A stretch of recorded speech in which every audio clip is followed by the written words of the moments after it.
Hi everybody, Ms. Lee here. We're going to go ahead and go over the Unit 8 progress check, Part B, number 3. So number 3 says, what is the volume of the solid generated when the region in the first quadrant bounded by y equals square root of 100 minus 4x squared, and the x and y axes is revolved around the y axis? So when we're doing this problem, you want to first recognize that this is the top half of an ellipse. If you don't recognize that, you can use your calculator. And go ahead and graph it, and you see that. And so if you had taken the previous classes, you'll know that these are supposed to go all the way down, but your calculator doesn't show it because it shows like points that are incrementally far apart. And so these are like too close together, and so it doesn't show it going all the way down, but this ellipse does in fact go all the way down.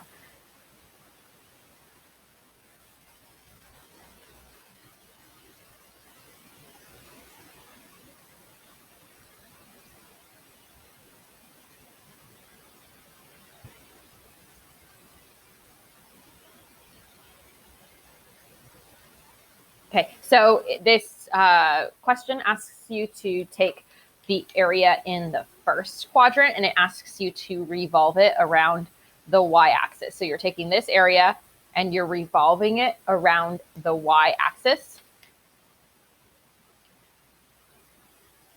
So if you think about it, when you revolve around the y-axis, you know you want to do dy. And you see that this is attached to the axis of revolution. So every part of this is touching. So this is not a washer. This is a disk. And so this is just going to be of the format pi times the integral from something to something of something squared. Okay, so we'll go ahead and fill in all of these blanks. So if you want to figure out what, for example, this point is, you can go ahead and solve for when y equals 0. So if y equals 0, you have 0 equals 100 minus 4x squared. You add the 4x squared, you have 4x squared equals 100, divide by 4, and you get x squared equals 25. And so you get x equals plus or minus 5. So of course this is 5, 0. And then if you want to solve this one, solve for this point here, you have when x is 0, so you have y equals the square root of 100 minus 0, which is the square root of 100, which is 10. So this is just 0, 10.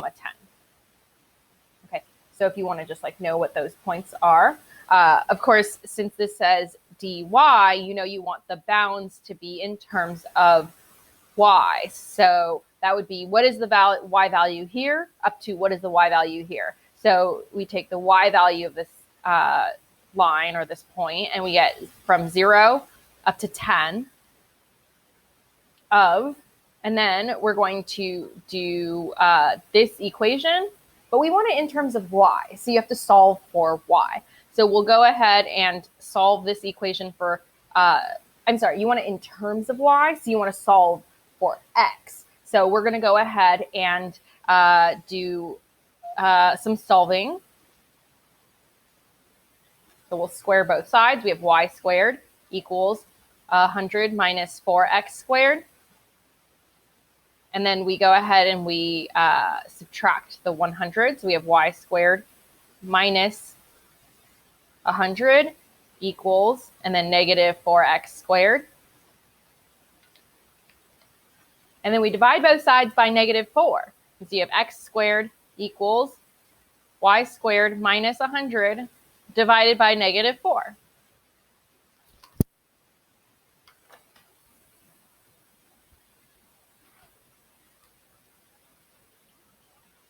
And then we find the square root of both sides.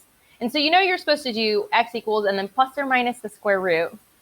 So in general, you should always do plus or minus the square root. In this case, in this specific case, we'll be considering just the positive because this portion is where x is positive.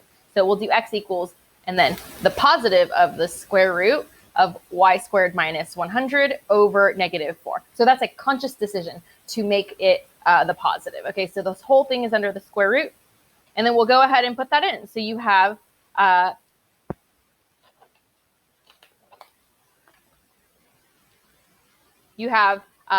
times the integral from 0 to 10 of, and then this squared. Well, square root of something squared is going to basically cancel out. So you have y squared minus 100 over negative 4 dy. Okay, and so when you're typing that into your calculator, you can just type it in as x's. So we'll do pi times, and then the integral from 0 to 10 of, and then we'll just do in parentheses, x squared. So we're just typing it as x. It doesn't matter what variable you use. You can use any letter you want. Divided by negative 4 dx. And we get 523.598.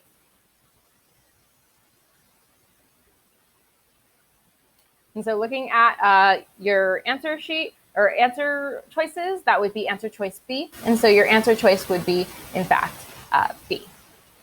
Okay, let me know if you have any questions, either in email or at office hours. Happy day.